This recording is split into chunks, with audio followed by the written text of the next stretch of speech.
इस दुनिया में एक दिन ऐसा बच्चा पैदा हुआ जो इतना ज्यादा चमचमा रहा था जितना मैं अपने माँ बाप का नाम भी रोशन नहीं कर पाया। और इस ऋतिक रोशन के पैदा होने के बाद दुनिया में जगह जगह पर अलग अलग तरह की पावर्स के साथ लोग पैदा होने लगे। धीरे धीरे ऐसा हो गया कि 80% पॉपुलेशन के पास पावर्स थी जिन्हें की यहाँ क्वर्क्स कहा जाता है। लेकिन अपना मेन कैरेक्टर जिसका नाम मिडोरिया है और नफरत से जिसे कुछ लोग डेको बुलाते हैं, उसके पास कोई पावर्स नहीं थी। लेकिन इसके बावजूद भी वो हीरो बनना चाहता था। और एक दिन जब वो बिना पावर के अपने दोस्त को बचाने के लिए अपनी जान खतरे में डाल देता है, ये देखकर दुनिया का नंबर 1 हीरो इम्प्रेस हो जाता है और वो उसकी ट्रेनिंग शुरू कर देता है और साथ ही उसे अपनी लेजेंडरी पावर्स भी देता है। कहानी की शुरुआत में हम मिडोरिया को देखते हैं जो पावरलेस होने के बावजूद भी कुछ बुली से एक बच्चे को बचा रहा था। लेकिन बिना पावर्स के हीरो की एक्टिंग करता हुआ देखकर वो उसके ऊपर गुस्सा हो जाते हैं और उसकी बुरी तरह से पिटाई कर देते हैं। आगे हम कुछ साल बाद का सीन देखते हैं जहाँ इजुको मिडोरिया स्कूल जा रहा था, पर उसके रास्ते में एक विलन था जो कि चारों तरफ तोड़ फोड़ मचा रहा था। तभी वहाँ पर एक हीरो जिसका नाम डेथ आर्म्स है वो लोगों को बचाने आ जाता है। उसके साथ साथ वहाँ पर और भी हीरोज आते हैं जो वहाँ पर घेरा बना लेते हैं और एक हीरो उस विलन से लड़ने लगता है। लेकिन जब वो उसके ऊपर हमला करने वाला था, वहाँ पर एक और हीरो आ जाती है जो उसे लात मार के दूर भगा देते हैं। वहीं उस लड़की के आते ही सभी लड़के कैमरे निकाल के फोटोज खींचने लगते हैं और इस हीरो का नाम माउंट लेडी है। लोगों के पास पावर्स आने की वजह से लोग उसका गलत इस्तेमाल भी करने लगे। ऐसे में जो लोग उन्हें रोकने के लिए सामने आए उन्हें हीरोज कहा जाता है। और अब ये बेसिकली सरकारी नौकरी जैसा हो रखा है, यानी अगर कोई हीरो होता है तो उसे दहेज बहुत ज्यादा मिलता है। इज़ुको इन सब चीजों में बहुत ज्यादा इंटरेस्टेड है तो वो सारी चीजों के नोट्स बना रहा होता है। जिसके बाद हम उसके स्कूल में जाते हैं। तुम सबको अपने करियर पर फोकस करना चाहिए। वैसे तो मैं भरने के लिए फॉर्म देने वाला था, पर मुझे पता है कि तुम सब के सब हीरोज ही बनोगे। तुम सबका एडमिशन तो किसी घटिया हीरो एकेडमी में होगा। मैं यूए में जाने वाला हूँ, बेटा झुक के रहना पड़ेगा मेरे सामने। ये सुन के सभी स्टूडेंट्स गुस्सा हो जाते हैं। तभी टीचर कहता है कि उसके मार्क्स काफी अच्छे हैं, उसका एडमिशन यूए में हो सकता है। जो सुन के उसका सर और भी ज्यादा चढ़ जाता है। डेकू, तुम भी शायद यूए में जाने वाले हो ना? ये बात सुन के वहाँ मौजूद सभी स्टूडेंट्स हंसने लगते हैं और बाकुगो भी ये सुनकर हैरान हो जाता है। तभी बाकुगो उसके ऊपर हमला कर देता है। अबे ओ कछुए, तेरे पास कोई पावर्स नहीं है, फिर भी तू मेरा मुकाबला करना चाहता है? अरे नहीं नहीं बाकुगो, क्या समझ रहा है यार,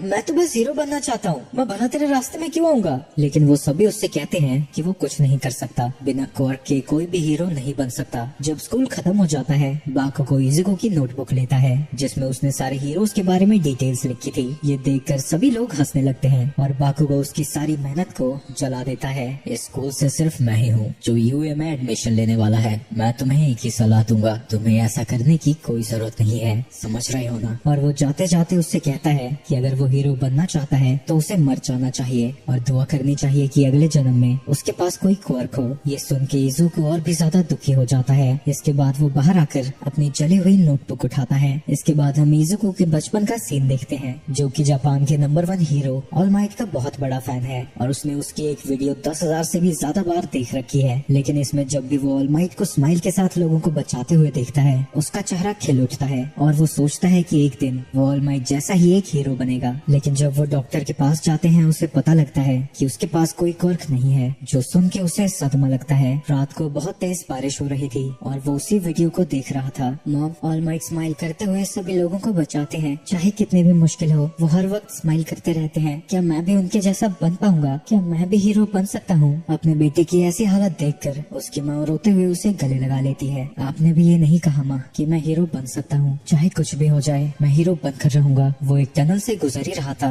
तभी एक मॉन्स्टर उसे पकड़ लेता है। वो किसी हीरो से बचकर भाग रहा है और उसके अंदर छुपना चाहता है ताकि यहाँ से बचकर जा सके। लेकिन इससे पहले कि वो उसे मार पाता, वहाँ पर ऑल माइट आ जाता है और अपने पंच के शॉकवेव से ही उस मॉन्स्टर को खत्म कर देता है। वहीं इतनी देर तक सांस न आने की वजह से इज़ुको बेहोश हो जाता है। ओए बच्चे, सो रहा है तू? लिटरली जिसे वो बचपन से पूछता आ रहा था, उसे अपने सामने देखकर उसकी फट जाती है और उसे समझ नहीं आता कि वो रिएक्ट कैसे करे। तभी वो ऑटोग्राफ लेने के बारे में सोचता है, पर ऑल माइट ने पहले ही ऑटोग्राफ दे दिया था। इसके बाद ऑल माइट वहाँ से जाने लगता है। लेकिन डेकू के पास ऐसे कई चीजें थी जो वो उससे पूछना चाहता था और जब ऑल माइट वहाँ से जाने के लिए छलांग लगाता है, वो देखता है कि डेकू उससे चिपक रखा था। ओए बच्चे यार, जाओ यहाँ से, ऐसे नहीं करते। इज़ुको कहता है कि अगर वो गिर गया तो मर जाएगा, तो वो उसे पकड़ लेता है। तभी हम देखते हैं कि ऑल माइट के मुंह से खून बाहर आ रहा था। वो इज़ुको को एक बिल्डिंग पर उतार देता है और वहाँ से जाने लगता है। तभी इज़ुको उससे पूछता है कि उसके पास कोई क्वर्क नहीं है, क्या इसके बावजूद भी वो हीरो बन सकता है? लेकिन इससे पहले कि वो कोई जवाब देता है, उसके शरीर में कुछ होने लगता है। मैं भी बचपन से ही आपकी तरह एक हीरो बनना चाहता था। हैं? आप कौन है? वहीं दूसरी तरफ जिस मॉन्स्टर को ऑल माइट ने हराया था उसने उसे एक बोतल में बंद कर दिया था। बाकुगो अपने दोस्तों के साथ उसी रास्ते से गुजर रहा था और इसके पिछवाड़े में पता नहीं कौन सा कीड़ा है और वो बिना देखे उसे लात मार देता है, जिसकी वजह से वो मॉन्स्टर बोतल से बाहर आ जाता है। वहीं बाकुगो अभी भी गुस्सा था क्योंकि इजुको बिना क्वार्क के भी एक हीरो बनना चाहता है। तभी वो विलन वहाँ पर पहुँच जाता है। दूसरी तरफ ऑल माइट को ऐसे देखकर इजुको को लगता है कि वो कोई बहरूपिया है। ऐसी बात नहीं है। मैं ही ऑल माइट हूँ। मेरी बॉडी वैसी तब दिखती है जब मैं खुद को फ्लेक्स करता हूँ। ये सब सुन के इजुको सदमे में चला जाता है और ऑल माइट उससे कहता है कि वो उसकी सच्चाई को किसी को ना बताए, जिसके बाद वो अपनी एक चोट दिखाता है जो 5 साल पहले एक विलन से लड़ते हुए उसे लगी थी। इसकी वजह से उसके कई सारे ऑर्गन्स डैमेज हो चुके हैं और इसी की वजह से वो एक दिन में सिर्फ 3 घंटे ही हीरो बन सकता है। हीरोज दूसरों को बचाने के लिए अपनी जान खतरे में डालते हैं, तो मैं ये नहीं कह सकता कि तुम बिना किसी क्वार्क के हीरो बन सकते हो, पर अगर तुम लोगों की मदद ही करना चाहते हो तो तुम एक ऑफिसर बन सकते हो। हमें सपने अपनी सच्चाई को देखकर देखने चाहिए। ऑल माइट उस मॉन्स्टर को पुलिस स्टेशन में देने जा रहा था, पर वो देखता है कि वो बोतल उसके पास है ही नहीं। तभी दूर में उसे एक धमाका दिखता है और वो समझ जाता है कि क्या हो रहा है। वहीं उस धमाके को देखकर इजुको भी उसकी तरफ जाने लगता है, पर जैसे ही उसे ऑल माइट की बात याद आती है वो खुद को रोक देता है। दूसरी तरफ ऑल माइट एक्सप्लोजन की जगह पर पहुंच जाता है जहां उस विलन ने बाकुगो को पकड़ के रखा था। वहां कुछ हीरोज भी उसकी मदद करने आते हैं, लेकिन वो उस विलन के आगे नहीं टिक पाते।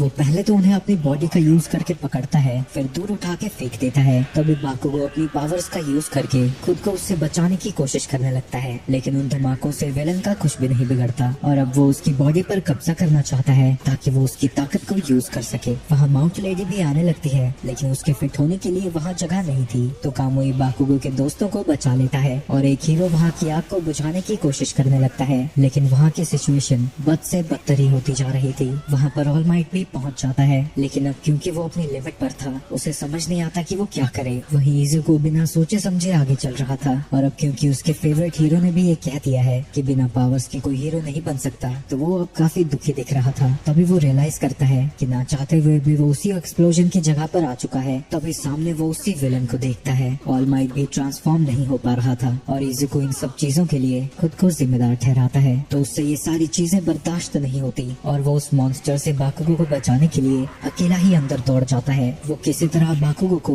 उस विलन से छुड़ाने की कोशिश करने लगता है, लेकिन वो कुछ नहीं कर पाता। बाकुगो उससे पूछता है कि वो यहाँ कर क्या रहा है, लेकिन ये उसे भी नहीं पता था। उसका शरीर अपने आप उसे यहाँ पर ले आया। तभी जब वो विलन उसके ऊपर हमला करने चाहता है, ऑल माइट आकर उसे बचा लेता है। वहीं अपने लिमिट से ज्यादा पावर यूज करने की वजह से ऑल माइट की हालत और खराब हो रही थी, पर फिर भी वो एक जोरदार पंच मारकर उस विलन को हरा देता है। उसका पंच इतना ज्यादा ताकतवर था कि वहाँ पर एक साइक्लोन आ जाता है और वहाँ मौजूद सभी हीरोज देखते हैं कि उसने एक पंच से ही यहाँ के पूरे वेदर को चेंज कर दिया था। इसके बाद सारा प्रशासन आकर सारे माहौल को संभालता है और हीरोज ऐसे पागलों की तरह आगे जाने के लिए इजुको को डांट लगा रहे थे, लेकिन बाकी हीरोज बाकुगो के क्वार्क की तारीफ कर रहे थे। शाम को वापस जाते हुए इजुको सोच रहा था कि वो ऑल माइट से माफी मांगना चाहता था, लेकिन तभी वहाँ पर बाकुगो आ जाता है। मैंने तुमसे तुम्हारी मदद नहीं मांगी थी, मैं सब कुछ संभाल सकता था, तुम मुझे नीचा दिखाने की कोशिश मत करो। और वो गुस्से में वहाँ से चला जाता है। इजुको भी सोचता है कि वो सच कह रहा है, उसके वहाँ जाने से कुछ भी नहीं बदला और अब उसे सच्चाई को एक्सेप्ट कर ही लेना चाहिए।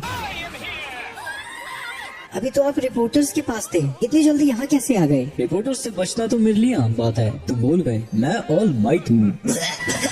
मैं तुम्हारा शुक्रिया अदा करना चाहता हूँ, तुम्हें देखकर ही मुझे आगे बढ़ने की हिम्मत मिली, इसके लिए शुक्रिया। नहीं नहीं, ये सब कुछ मेरी वजह से ही हुआ था। अब समय आ चुका है कि मैं सच्चाई को एक्सेप्ट करूँ। जितने भी टॉप हीरोज हैं, उनकी कहानी में एक चीज कॉमन होती है, जब कोई मुसीबत में था उनकी बॉडी अपने आप ही उन्हें बचाने चली गई। वहीं ये सब सुनकर इजुको रोने लगता है और सोचने लगता है कि जो शब्द वो अपनी मॉम से सुनना चाहता था वो कभी उन्होंने कही ही नहीं। इजुको, तुम हीरो बन सकते हो, तुम में वो काबिलियत है कि तुम मेरी ताकत ले सको। ये सुन के इजुको कंफ्यूज हो जाता है। अब तुम्हें चुनना है, तुम्हें मेरी पावर्स को एक्सेप्ट करना है या फिर नहीं। वहीं डकू अब पहले से भी ज्यादा कंफ्यूज था, तो ऑल माइट उसे बताता है कि बाकियों की तरह उसकी पावर्स खुद की नहीं है, उसे भी किसी ने ये ताकत दी है। पर इससे उस बेचारे का दिमाग और भी ज्यादा घूमने लगता है और वो पता नहीं क्या क्या बड़बड़ कर रहा था। तुम बकवास करना बंद करो, मैं आसान भाषा में तुम्हें समझाता हूँ। मेरी ताकत ये है कि मैं अपनी क्वार्क को किसी को भी दे सकता हूँ और इसका नाम है ऑल फॉर वन। ये ताकत बहुत समय से पास ऑन होती आ रही है और हर नए यूजर के साथ इसकी ताकत बढ़ती जाती है। पर आप ये मुझे क्यों देना चाहते हैं? शायद कोई और मुझसे बेहतर इसका इस्तेमाल कर पाएगा। ऑलमाइट कहता है कि वो बहुत समय से अपने सक्सेसर को ढूंढ रहा था और जब वो बिना कुछ सोचे समझे उसे बचाने चला गया, उसे तभी यकीन हो गया कि वो उसके सक्सेसर बनने लायक है। ये सुन के वो इमोशनल हो जाता है और उसकी ताकत